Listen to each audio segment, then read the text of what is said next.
Vous voici à présent dans la lampisterie du musée du Diamant Noir. Vous y découvrirez les différentes lampes à flammes électriques, les APEVA, ainsi que les appareils de mesure.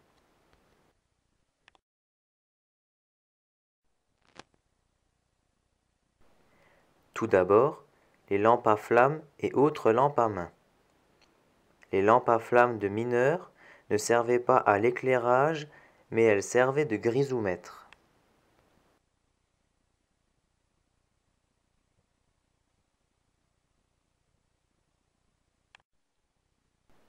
Comme on peut le voir sur ce document, on voit comment la flamme de la lampe évolue selon le taux de grisou dans l'air.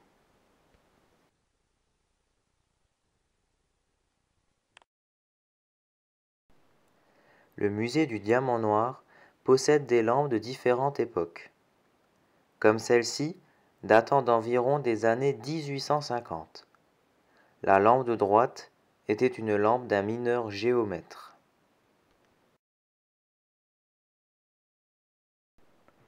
On possède également 4 lampes à flammes plus modernes comme celle-ci.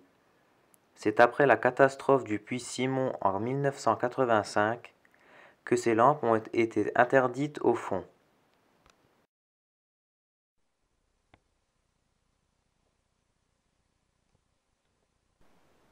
Vers les années 1930, apparaissent les lampes à main électriques servant à l'éclairage comme ce modèle.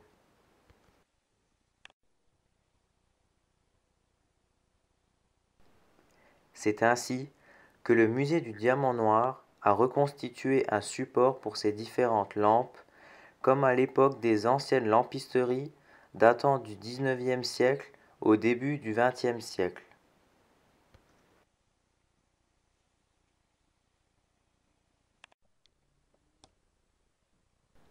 De plus, nous avons des lampes qui ont été utilisées dans d'autres mines comme les mines de fer.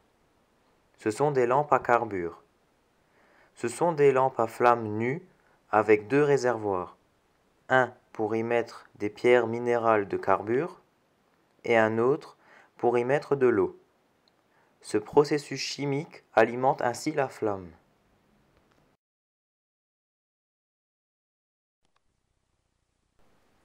Sans oublier les lampes du jour qui sont les lampes cheminots. Cette première lampe cheminot date d'environ du milieu du XXe siècle, fonctionnant à carbure. Une porte derrière la lampe permet de faire sortir le réservoir à carbure avec la mèche. Tout autour de cette flamme se trouve un cube de protection vitré de façon à voir la lumière. Cette lampe permettait de faire des signaux au train. Pour leur dire d'aller en avant, il fallait faire basculer la lampe d'avant en arrière. Mais si c'était pour leur dire d'aller en arrière, il faut faire basculer la lampe de gauche à droite. Pour prévenir d'un danger en voulant dire attention, il faut faire des cercles avec la lampe. Vers la fin du XXe siècle, cette lampe s'est modernisée et est devenue électrique avec une batterie. Les principes des signaux sont restés les mêmes.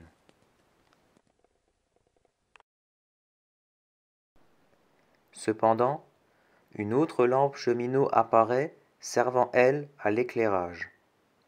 Elle est électrique avec une batterie et possède une ampoule sur le dessus.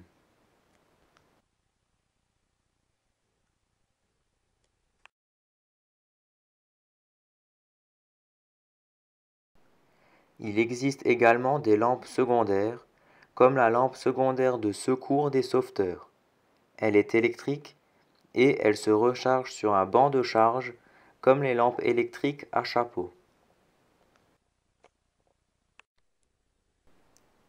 En plus de ces différentes lampes à main et à flamme, le musée du Diamant Noir possède une cinquantaine de lampes à chapeau électrique Oldham type T.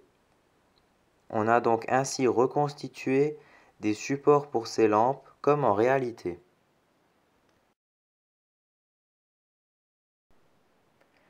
Certaines de ces lampes Oldham sont légèrement différentes comme celles du mineur haveur. Le chapeau métallique de la batterie est plus haut et possède une prise ronde afin de pouvoir brancher la télécommande de la haveuse.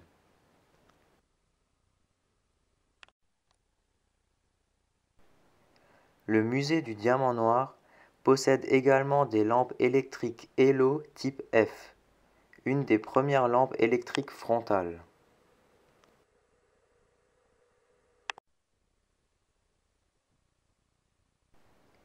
Mais aussi des lampes allemandes, comme la lampe frontale et la lampe de fin de convoi pour le fond.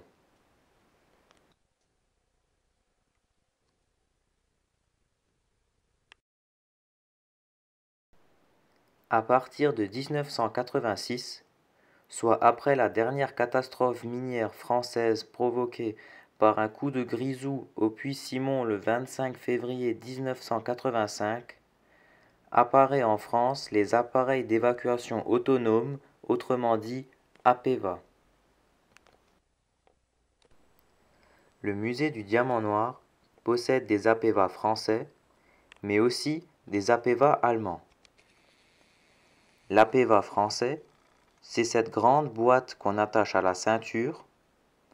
On l'ouvre sur le dessus pour sortir le mécanisme respiratoire. En Allemagne, les premiers APEVA étaient des petites boîtes métalliques. Par la suite, pour des raisons de sécurité, l'APEVA allemand devient une boîte en plastique.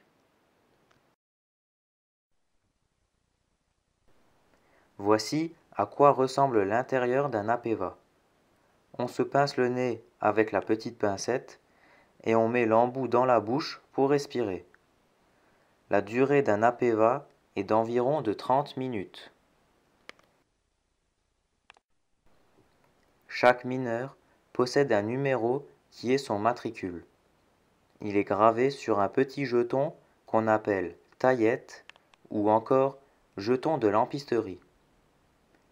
Il le récupère à la lampisterie sur le tableau et cela va permettre de voir si le mineur est au fond ou non. Si le jeton manque, c'est que le mineur n'est pas encore remonté. Chaque mineur possède donc un numéro différent et qui peut avoir une forme différente d'une mine à l'autre. Cependant, chaque mineur doit récupérer un jeton correspondant au numéro de son APEVA. Ce sont des jetons de couleur rouge. Les jetons ronds viennent du puits de Sainte-Fontaine. Ces deux jetons viennent du puits Vandel. Ces deux anciens jetons ronds viennent de Belgique. Les jetons verts et dorés viennent d'Allemagne. Les trois jetons d'APEVA viennent du puits Simon. Le badge électronique vient du puits Wouters. Les deux jetons électroniques bleus viennent de la coquerie de Carlin.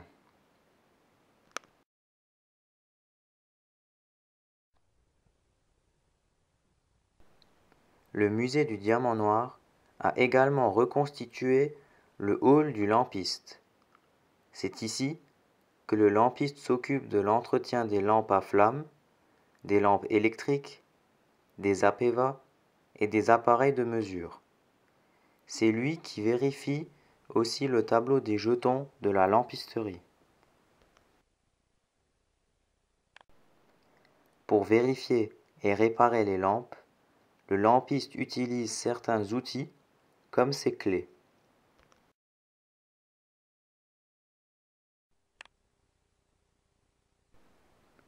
C'est aussi le rôle du lampiste de donner aux mineurs leurs appareils de mesure comme les grisoumettes. Comme appareil de mesure, le musée du diamant noir possède un grisoumètre Verneuil datant du milieu du XXe siècle.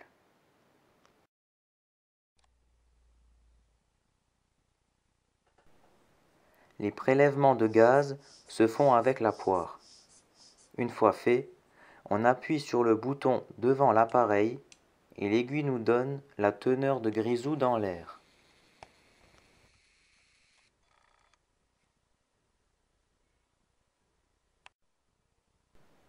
De plus, on possède également des grisomètres VM1, datant de 1965.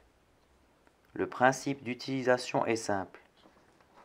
On le presse à la base pour faire le prélèvement et on appuie sur le bouton de côté. L'aiguille nous donne ensuite sur le dessus la teneur en grisou dans l'air. Sans oublier le socle de chargement pour 5 grisomètres VM1 situé dans la lampisterie du musée du Diamant Noir. Par la suite, les grisomètres se sont modernisés comme les grisomètres de Haver qui sont les balises grisométriques MSA. Il a un fonctionnement électrique, on le met en marche avec une clé et les prélèvements se font automatiquement par en dessous. La teneur en grisou s'affiche sur le petit écran et la lumière rouge du dessus s'allume si le taux de grisou est trop élevé.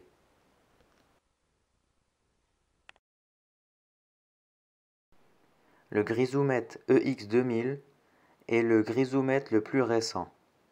Il date des années 2000. Il fonctionne avec une batterie, on le met en marche et on fait le prélèvement sur le dessus de l'appareil et il nous affiche la teneur de grisou sur l'écran. Lorsque le taux de grisou est trop élevé, la lumière rouge s'allume et une alarme retentit. Le lampiste fournit aussi d'autres appareils de mesure que les grisomètres, tels que les détecteurs multigaz, d'oxygène ou encore de l'eau. Le HTA12 est un contrôleur d'eau. L'appareil de mesure MX21 est un détecteur électronique multigaz. Le MX21 est de la même famille que le grisomètre EX2000. Il peut contrôler 4 gaz différents. Le gaz explosif grisou, CH4, l'oxyde d'azote, NO, le dioxyde d'azote, NO2, et le monoxyde de carbone, CO.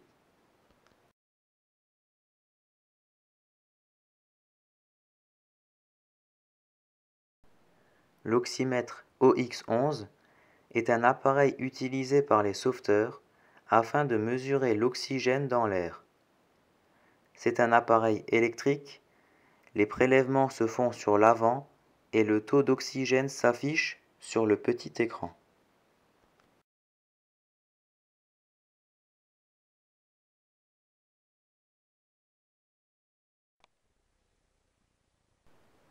Le psychromètre à fronde est un thermomètre utilisé par les sauveteurs. On doit l'agiter en rond durant 2 ou 3 minutes et on a le résultat.